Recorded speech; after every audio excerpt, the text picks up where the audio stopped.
Born Again is one of the most fascinating cases of production trouble I've seen in a while. It happens pretty regularly, especially within Marvel. I mean, Brave New World was a cobbled together mess of multiple different versions, so this isn't an uncommon phenomenon anymore. And it's not always a bad thing either. Most films are rewritten as they go on because sometimes when you get there on the day, it doesn't play the way you want, so you rewrite, refigure it out, and problem solve. So there is a stigma against rewrites and reshoots, but it's not always a bad thing. And I think Born Again, you have to say the reshoots are a good thing. It was the original thing that was a mess. I want you guys to cast your mind back a few years before we got Ant-Man Quantumania. After a very long wait and teases in No Way Home and Hawkeye. Aren't you supposed to talk about my show? Or? Your show? I think you mean my show. You're doing 18 episodes. We don't start filming until next year. Daredevil was officially back with a brand new series titled Born Again. I remember seeing the Comic-Con news the morning after, and I was a bit baffled immediately as to why it was called Born Again, because Season 3 was the Born Again storyline from the comics, but, you know, I figured it was just like Spider-Man Homecoming. An 18-episode series.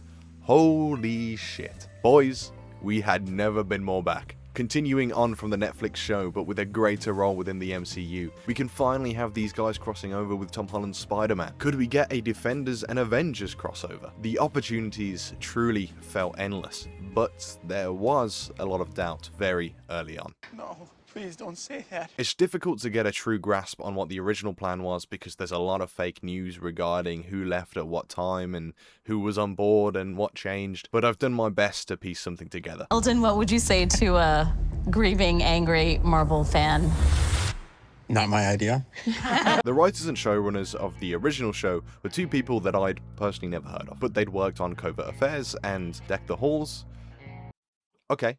Strange choice on the surface for a Daredevil show, but let's not judge a book by its cover. Maybe this is these guys' opportunity to show themselves what they can do, follow on from the glorious Netflix show with a new yet valid take on these characters. As time went on and people were questioning the show, they were incredibly vague on the ties to the Netflix series. It's a continuation. There was a slight pivot made halfway through, but where we ended up is it is much more of a continuation. During this time, we had the news that neither Foggy or Karen were going to make appearances. This also went for Bullseye, and eventually we had the news that Vanessa had been recast. It was becoming pretty apparent that this wasn't going to be a season 4 or a sequel, or maybe not even connected to the show at all. It needed the connection to the Netflix show. It needed the other characters to come back. The other iteration wouldn't have had that. It was a straight up, hey, forget what you just saw. This is what we're doing. Yeah. That was tough for me to swallow. A whole new cast and creative team with no connection to the Netflix show, except for Charlie Cox and Vincent D'Onofrio, seemed to be the way they were going. We felt more emotional about not having the others back. Yeah. You know, because our success in that show, we believe, is not just because of us and the writing. We believe it's because of the whole cast. You know, Eldon and Deborah, those characters are theirs now. Nobody will ever play those characters as well as they did, as far as I'm concerned. This seemed in line with how they brought Matt into No Way Home, Kingpin into Hawkeye, and then Daredevil into She-Hulk. I think all of these 3 cameos were filmed as they were expecting Born Again to be a full-blown reboot. But I think retroactively, they were changed after the overhaul happened. Hence the Netflix theme in the She-Hulk episode. I'm Daredevil. So what we did know was that it was going to be much more procedural and lore-focused. I am guessing more in line with the tone of She-Hulk. I have a huge problem with just about all of this. If you want to reboot something, you've just got to do it, man. You can't pick and choose because it's confusing for general audiences and it's frustrating for others. If we were coming into Born Again with Cox and D'Onofrio, but no one else, it's such a half-assed reboot and doesn't please anyone. As perfect as these two are, this clearly wasn't going to be the same show that they were originally a part of. Everyone involved in the Netflix show was key, from Foggy to Karen to Claire and Elektra. So, at this point I have to ask, what's the point in keeping these two if you've got rid of everyone else? Fans were gritting their teeth and lowering their expectations for what Born Again was going to be. In an ideal world, we would have just got a season 4, but this seemed the furthest possible option from that. So they were fully into production, filming a show that frankly no one wanted, and then the writer's strike happened.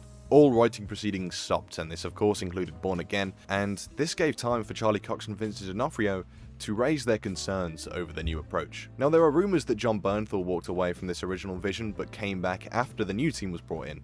I'm not sure how accurate this is because I can't figure out a real timeline, and we do know that the last scene filmed before the writer's strike was the Punisher bunker scene, so he was on board, and I remember vividly the announcement of Bernthal coming back for this show, so I'm not sure where that came from. Well, here's what I heard, which is a kind of cool story. I don't know if it's true, but we shot that the last day before the strikes. Wow. So after that, the next day we didn't show up to work. We shot that scene, and then the next day they showed up and we didn't shoot again. And everything else happened that we know about. But what I heard was when they were then looking at the show and editing it and putting it together, that scene made it by one day. And they showed that scene to some of the high-ups at Disney and Marvel, and they saw that scene and they were like, this is great, this is the show we want to make. And that was part of the story, part of the narrative behind shifting direction and continuing down what we had done previously, which is, tell a kind of a very dark, sinister version of Daredevil. John wrote most of that scene as well, so we're very grateful to him for potentially leading us back on track. But I have to say, for the two leads of this show, to have the confidence and care to do something like this is quite special. As a fan, this means the world. I've said countless times how much Netflix Daredevil really means to me, and I think the whole cast knows how much the show and the characters mean to fans all over the world. And to raise these concerns to a big corporation like Marvel that are paying your big checks is kind of bold. Evidently though, Feige and co seem to agree that this wasn't working. So, in the summer of 2023, Dario Scardapane, who was a writer on The Punisher, was set to take over showrunning duties, replacing Matt Corman and Chris Ord, and this also saw the introduction of Justin Benson and Aaron Moorhead as a directing duo behind the camera, as well as additions to the cast which included Deborah Ann Woll, Eldon Henson, Wilson Bethel's Bullseye, and Islet Zura's Vanessa. We were getting a full-on overhaul. I do feel sympathy for Corman and Ord, but it's tough for me to really get behind whatever the original plan was. A weird, soft, half-assed reboot that wasn't in line with the original show. I can't find any interviews from them since the overhaul, and I hope they're able to find projects that more suit their talents. But from what we know of their interpretation of Daredevil, it just wasn't an interesting direction for the characters that we knew as well as the comics. But the fact that the show was going to be more in line with Law and Order than the original Netflix show just didn't work for most people and isn't an interesting way to take these characters, in my opinion, especially when the two leads are the same who spearheaded the original. It really feels like they were set up to fail. Thankfully though, the new team came in with incredible grace and respect to the original vision nonetheless. We know there was a lot of rejigging through the edit and some additionally shot footage to insert into different episodes to really tie things together, as well as 3 whole new episodes. And those were 1, 8, and 9. This week, actually, they started an official podcast featuring the cast and crew from Born Again. I think it's an excellent insight. I know my last Daredevil video was about how the marketing didn't really feel like it was doing loads, despite enjoying the teaser they put out, and since then they've basically put out a new teaser every day, so I am so glad to have been proved wrong so quickly. But this podcast, I think, is an awesome idea. We get some things confirmed about the production of the original that I am going to discuss later in the video. We learn that Marvel wanted someone who had worked on the Netflix era to help guide this new show, and I think Scardapane showcases just how much he understands the characters and the mission here. He tells us how immediately after coming into the show, he saw that it leaned too far into Law and Order territory. Thankfully, he was able to make those connections to the Netflix show, taking it in a more natural direction. He explains that in effort to make season 1 work, they have ended up setting things up that would have to be paid off later, but knowing that from the start and actually openly saying that, I think is always a positive. But I think what I found most interesting was when he explained how Matt trying this new life, and then it's thanks to the return of Fisk that his old life creeps back in, it didn't play out like this initially. This was entirely manufactured. The Hector Ayala story in Act 1 then turns into the Angela Del Toro story in Act 2, which pushes Daredevil into the suit and into actually becoming hero of the city in Act 3. Yep.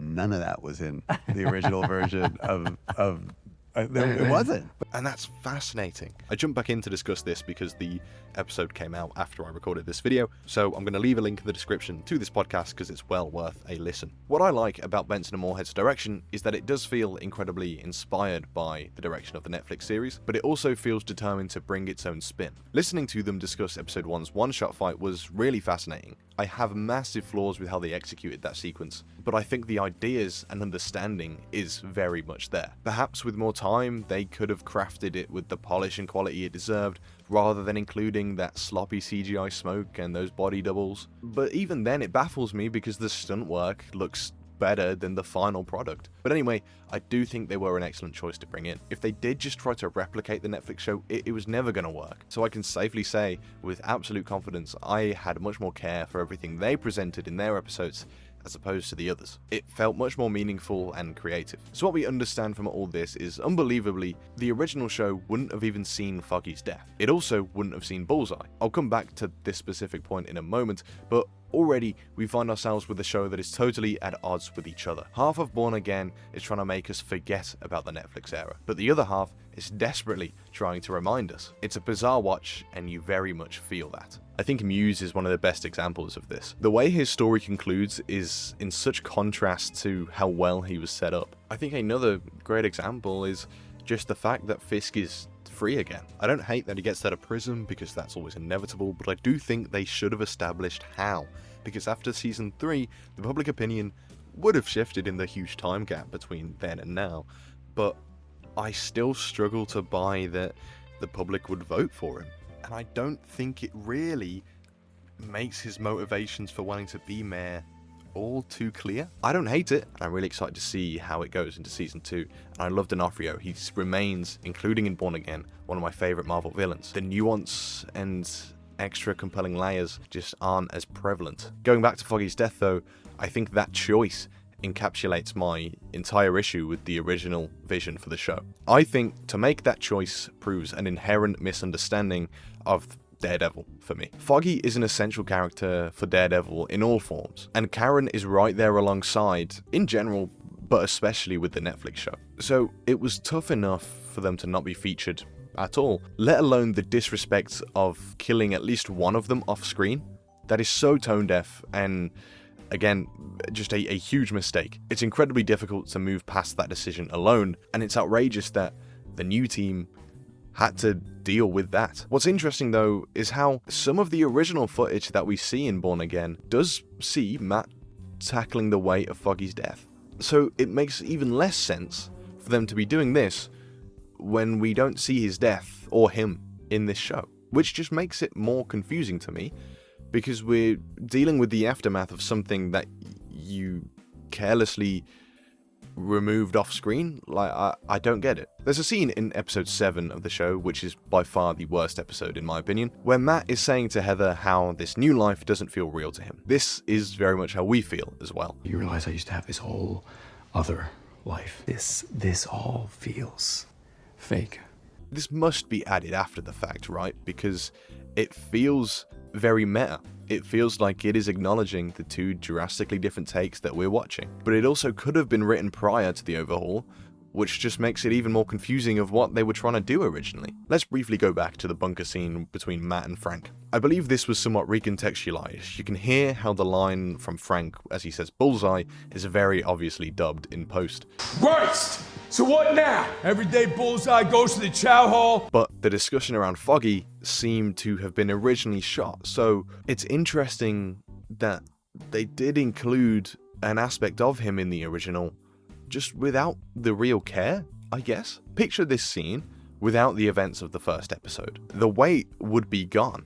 Totally gone. To have made stuff like this work, which I think it does to a degree. I think one of Born Again's strongest points is that we do feel the loss of Foggy, and it's a gut-wrenching moment. As much as I disagree with the creative decision, it's executed well enough and genuinely did bring a tear to my eye. I was violently upset watching that episode. But that first episode was done after, so I don't get it. I legitimately believe the best thing they can do is to recontextualize it and that he went into witness protection somehow. I don't know how, it doesn't really make any sense, but I don't know, I'm coping because it's such an abysmal decision. Back to the ridiculous whiplash we get throughout the show, this is no clearer than with Matt's arc. I think the retroactive arc he's set up to go on, where his old life inevitably comes through to collide with this new one, works pretty well. But the intention from episode to episode feels so off. I mean, ending episode 4 with that conversation with Frank, and then going straight into a goofy comedic bank heist episode, is certainly a decision. It just completely halts the arc and that feeling of Matt slowly drawing closer to donning the costume. That tension of his and Fisk's parallel lives colliding is completely halted, and this happens multiple times throughout the season. And whilst I don't actually hate the bank heist episode, I think the idea of seeing Matt in a more day-to-day scenario is quite good. I think that's what TV is missing these days. In the context of this show specifically, and where this episode comes in, it just doesn't work for me. More so because of Matt's attitude throughout. Like, he seems like he's having a blast, and, you know, it does feel goofy and too MCU-y. Like, why have we got Kamala Khan's problematic dad here? And so it's a weird placement, because right after it we get episode 6. Episode 6 and episode 4 see Matt rising in the tension, that conflict is getting worse, but then we've just got a goofy one-off in between. Something that really should have been more involved in the show was Matt's religious traits, but the little moments we do get are actually really great. And again, I don't know if this is pre-overhaul or post. One scene sees Matt stood outside of a church because his guilt can't allow him to go back inside. And in episode 3, I think it was, that is mostly set within a courtroom, the shots are framed as if Matt is sat in church. The courtroom acting as his church now, and I think that is kind of genius. I think it actually might come pre-overhaul, because the originally shot footage had Matt holding a yellow horn, and I'll come back to this, but again, more confusing. Like, so the original guys had something, or they had things, but the overall, like, it's such a confusing and complex product. And again, that bunker scene is one of my favorite dialogue exchanges in the MCU. Christ! And that's pre-overhaul, at least for the most part. So I theorized that the original version of Born Again, if Matt Corman and Chris Ord had done the whole thing, may have actually been more convoluted than the final one we got. It remains incredibly challenging to get a grasp of what the original plan was for the show, but the fact it was such a drastic change meant it was never gonna work, because the original show is maybe the gold standard for comic book media on the whole. From the start, it was a negative direction, and I think the studio have plenty of blame to take as well. I imagine it was their pitch to keep Cox and D'Onofrio but reboot everything else. But I think the showrunners also just didn't understand the source material, which Ron Howard even recently said in an interview, you need to have a care and love rather than cynicism when tackling an adaptation of really anything. So looking at the final product of the show, we know episodes 2 through 7 are mostly pre-overhaul, but I want to go back to how we had some VFX footage recently shown to us where the horn that Matt holds was yellow. Now, okay, maybe they had it yellow in post-overhaul and then changed it, but I also don't see how that would make sense, and I also don't get it because it's Karen who gives him the horn, who wasn't in the original show. So look, if anyone's got greater knowledge on what went on here, I would love to hear it. I think it's truly fascinating. But that ties into me thinking how, when he shows up in Spider-Man and She-Hulk, that was initially planned to just be a new version of Matt Murdock and not the Netflix one. The intention seemed to be that these were different to the ones we loved prior, which I can't understand. The only reason I had such a visceral reaction to seeing Matt Murdock in No Way Home, I think I was the only one in the cinema who genuinely got so excited, was because I loved him in the Netflix run. I love the arcs he goes on. I love how well written and established that character is. I'm a really good lawyer. Born Again Season 1 is just two complete opposites battling for the limelight, and you can really feel that. One minute we're being forced stuff from Cherry and other new characters that we haven't got investment in and know nothing about. But then the first scene of the show is our original trio that we wanted to see, talking about how great the past was. And then by the time we get to the end of the season, we're being reminded of avocados at law. So watching the show is just whiplash over and over again. It's an incredibly strange experience, and I think that contrast is easily the biggest issue with Born Again.